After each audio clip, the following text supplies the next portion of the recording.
type conversions on the aircraft.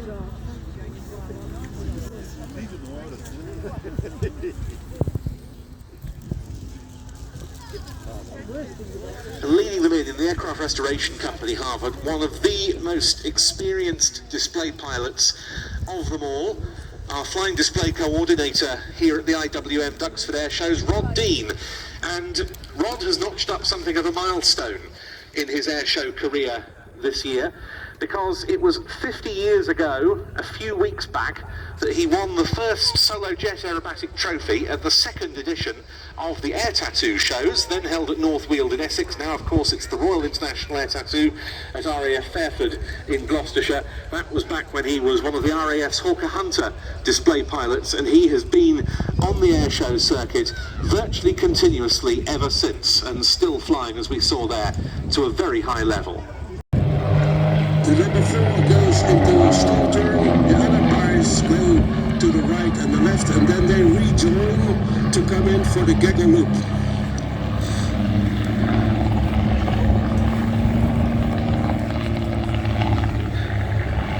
One of the things I've really admired watching your rehearsals these past couple of days is how slow the aircraft can perform a loop. Yeah, and you start a loop with 110 knots. And that's the best thing to do. And then you fly it around. I know that you also perform a lot of pleasure flights, don't you, at Lelystad? Yeah, well, we do once a month. Everybody can book a flight with us for half an hour, formation flights, and it's good that we can offer people to introduce our aircraft. And the other thing is that our pilots can fly and train a little bit more, keep current. Yes. So they're now getting ready for, what, as you say, a very distinctive manoeuvre that they're about to perform here. Yeah. Yeah, this is the so-called gaggle loop, and they're all making loops close to each other, and it's supposed to be a gaggle, so it doesn't matter where the position is, but we try to put it one aircraft at every 90 degrees off.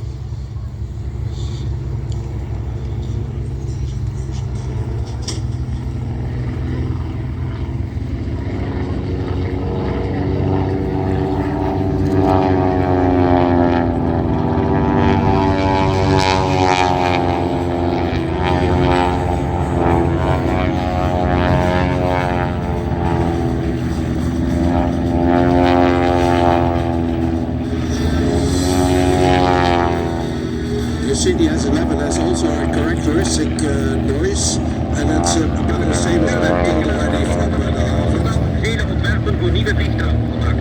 Eén daarvan, de S11 of Instructor, is reeds in productie genomen. Van dit lasttoestel wordt een serie van 100 stuks gebouwd. This was the end of the Fokker S11 air show from the Dutch Fokker 4 Foundation. Very much indeed. I think we ought to tell the audience, you yourself flew the F-104 Starfighter in the Royal Netherlands Air Force. How good a trainer was the S11 for the likes of the incredibly high-performance Starfighter? You're young, don't think, just do. And especially, don't ask. Robert van Steeten, thank you very much indeed for joining us, and a pleasure to have the Fokker 4 here at Duxford this weekend. We are so proud to be here, and it's really, really good. Thank you very much, man. Thank you, thank you. So the 4 instructors then downwind. Dat de S11 ook bijzonder geschikt is voor kunstvluchten, bewijst invlieger Zonderman in een opeenvolging van moeilijke stunts. Loopings en rolls, Himmelmans en vliegers en... The Fokker test pilot Sonderman, incidentally, who was being mentioned in that clip, went on to lose his life in the accident to one of another Fokker designer, a rather different one from this, another Fokker trainer, the S14 Mach trainer, jet trainer, when the aircraft was being exhibited in the States, I seem to recall. A legendary figure in Dutch aviation he was.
to take up their positions on the flight line.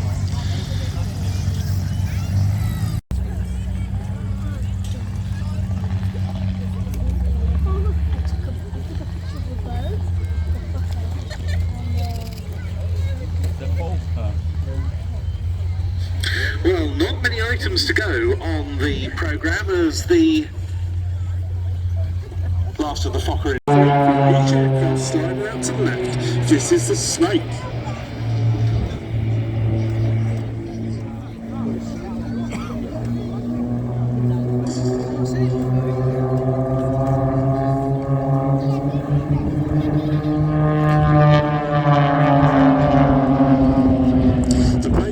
Partner of the RAF Benevolent Fund have worked with the team for over 8 years now.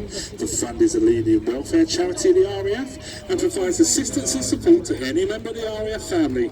Please see their website at rafbf.org.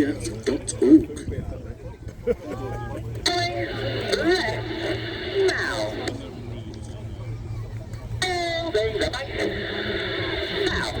we will be going to flat RPA rolls. There are only 2 rolls.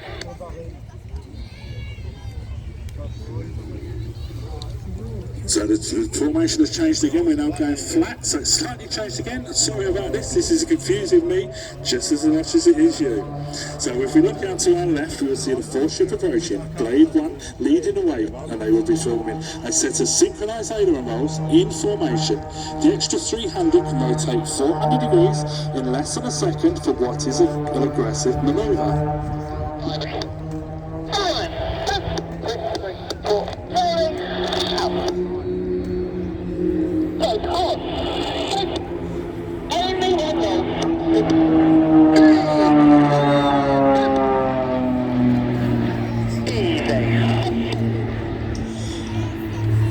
As you can hear, that the team have changed the formation again. They only did 1 roll. Unfortunately, this is because of the restricted airspace that we have.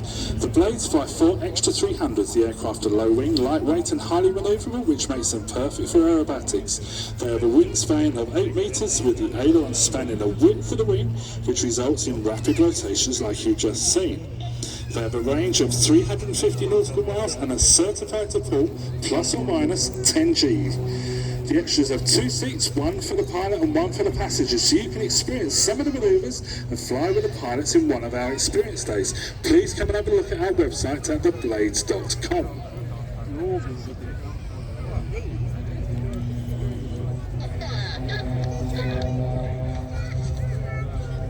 So the team are now going to perform another crossfire break in case you'd missed the photograph before.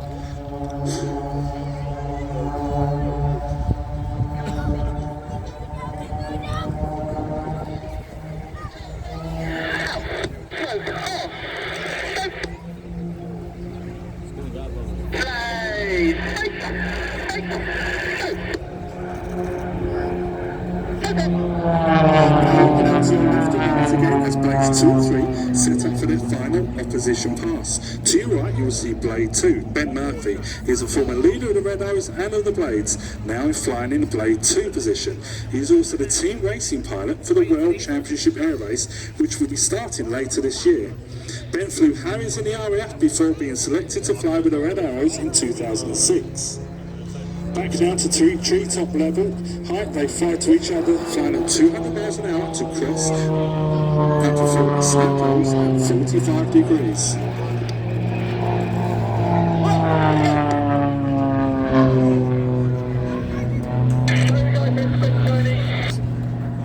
James, if you could look out to your right, you'll see James. He's going to perform his second solo. James has been instrumental in creating the Blades Flight Club, a special class at next level of flying.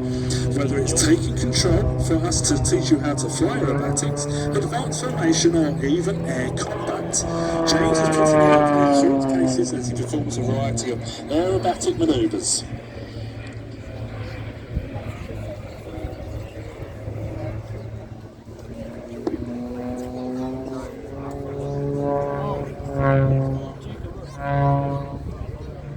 It's morning.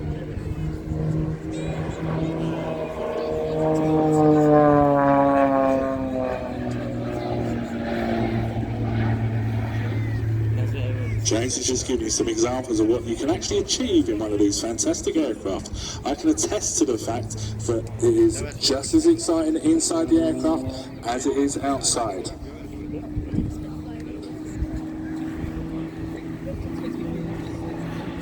Pretty much everything you've seen today in the class of the you can do with us back in our home base.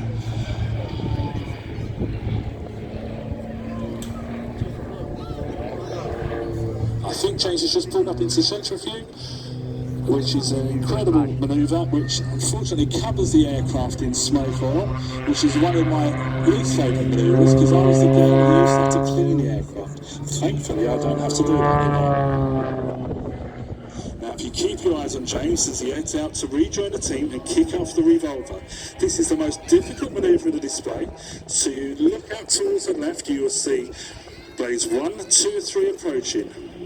Blade 1 rolls and turns simultaneously. Blade 2 and 3 will barrel roll around blade 1 smoke, trying to match each other and taking a better illusion.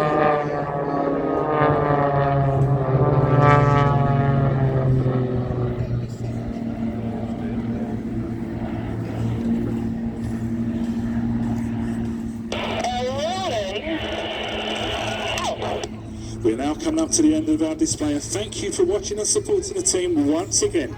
Don't forget, you now see the 3 ship heading directly towards us, so get your cameras ready for the finale.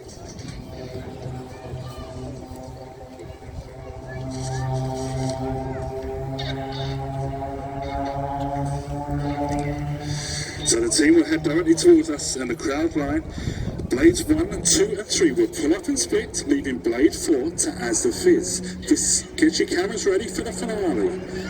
This is a champagne split and you've been watching the Blades.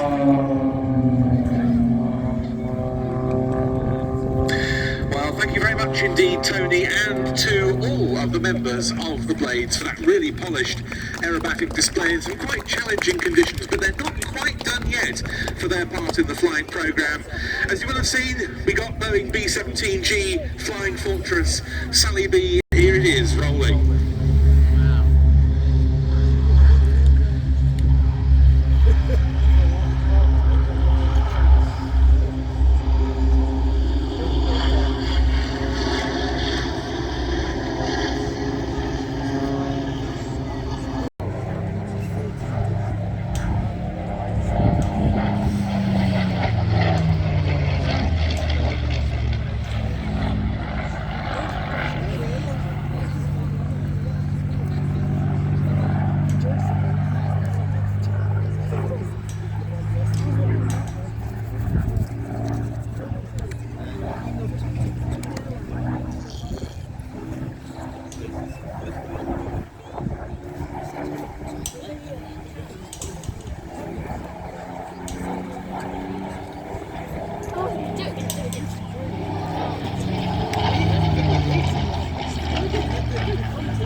Sliced into the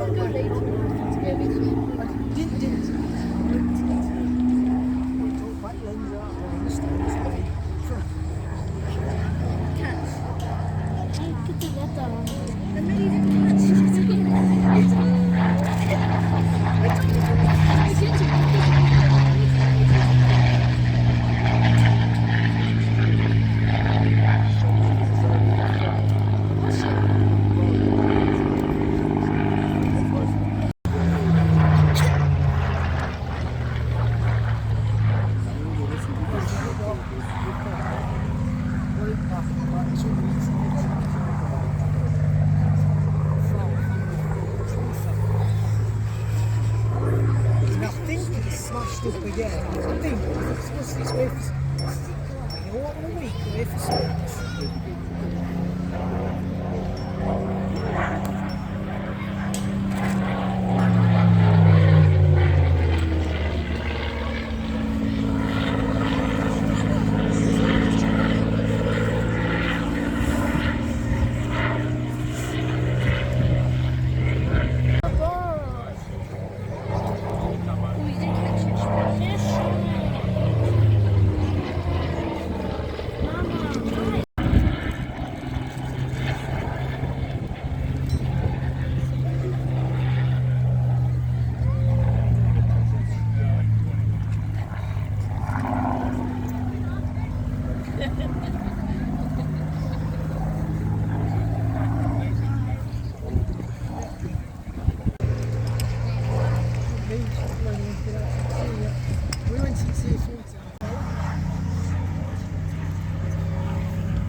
an aircraft that over the past couple of years has been elevated to become one of the best known Spitfires in the country, alongside the likes of MH434 from the old Flying Machine Company and the Battle of Britain Memorial Flight's various examples, through the fundraising flights it undertook over hospitals nationwide in support of NHS charities, and the emblazoning on the airframe of thousands of hand-painted signatures of people who supported this aeroplane. Yes, this sounds a bit naff to say this, but it does bring a tear to your eye in more ways than one. We always used to say